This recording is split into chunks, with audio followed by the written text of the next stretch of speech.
একটি জরুরি সিদ্ধান্ত মোতাবেক আমাদের যে 6 তারিখের যে লং মার্চ টু ঢাকা কর্মসূচি ছিল সেটাকে আমরা একদিন এগিয়ে নিয়ে এসেছি। অর্থাৎ আগামীকাল 5ই আগস্ট সারা দেশের মুক্তিকামী জনতাকে ঢাকার উদ্দেশ্যে রওনা হওয়ার জন্য আমরা আহ্বান জানাচ্ছি। যারা পারবেন, যাদের পক্ষে সম্ভব হবে, আজ রাতেই আপনারা ঢাকার উদ্দেশ্যে রওনা হয়ে যান। আমরা আগামীকাল সারা দেশের মুক্তিকামী জনতাকে ঢাকায় আসার আহ্বান জানাচ্ছি।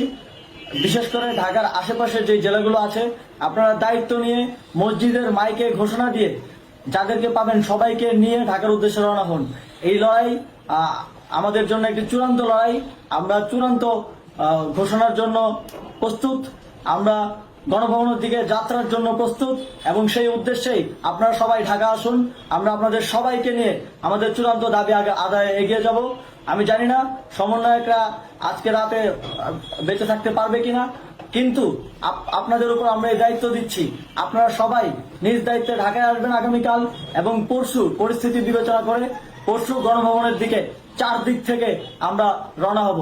আমরা খুব আতঙ্কের সাথে লক্ষ্য করছি যে ছাত্রলীগ, যুবলীগ এবং আওয়ামী লীগের গুন্ডারা পুলিশের অস্ত্র দিয়ে পর্যন্ত সাধারণ জনগণের উপর হামলা করছে।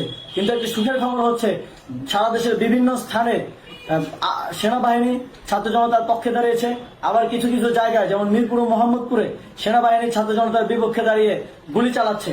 আমরা সেনাবাহিনীর প্রতি আহ্বান জানাতে চাই, আপনারা এদেশের নাগরিক এবং আপনারা এদেশের নিরাপত্তার দায়িত্বে আছেন, এদেশের জনগণের যানবাহনের নিরাপত্তার দায়িত্বে আছেন। আপনারা দেশের পক্ষে এবং দেশের জনগণের জন্য কাজ করবেন। কোনো খুনি সরকারের জন্য, কোনো খুনি রাজনৈতিক দলের জন্য কাজ করবেন না। এটি এদেশের জনগণ আপনাদের থেকে প্রত্যাশা করে। আমাদের এই আন্দোলনে সম্পূর্ণ সমর্থন দিয়ে হয় নিরপেক্ষ থাকুন, অথবা এই খুনি বাহিনীকে, সরকারের খুনি বাহিনীকে প্রতিহত করুন, তাদেরকে যথাযথ শাস্তির আওতায় নিয়ে আসুন। যে কারফিউ সরকারের পক্ষ থেকে ঘোষণা করা হয়েছে, আমরা স্পষ্টভাবে বলতে চাই, সেনাবাহিনী এই ধরনের কোনো কারফিউ বাস্তবায়নের জন্য মাঠে না নামে। যদি মাঠে নামে তাহলে সেনাবাহিনী স্পষ্টভাবে অফিসিয়ালি জনতার বিরুদ্ধে দাঁড়াবে। আমরা চাই না সরকারের এই ষড়যন্ত্রে সেনাবাহিনী পা দিক। সেনাবাহিনীকে জনতার বিরুদ্ধে দাঁড়ানোর যে ষড়যন্ত্র সরকার রচনা করছে সেটিতে সেনাবাহিনী পা দিবে না, এই বিশ্বাস আমরা রাখতে চাই। আওয়ামী লীগ আজ সারা দেশে তাদের খুনি বাহিনীকে নামিয়ে দিয়েও ছাত্র জনতার প্রতিরোধের মুখে টিকতে পারেনি। রাজপথের পরাজিত শক্তি হিসেবে তারা সেনাবাহিনী সহ অন্যান্য বাহিনীকে আমাদের বিরুদ্ধে কাজে লাগানোর চেষ্টা করছে।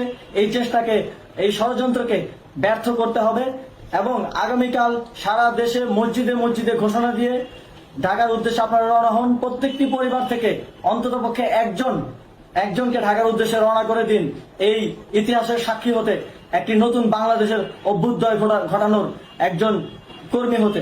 ধন্যবাদ সকলকে।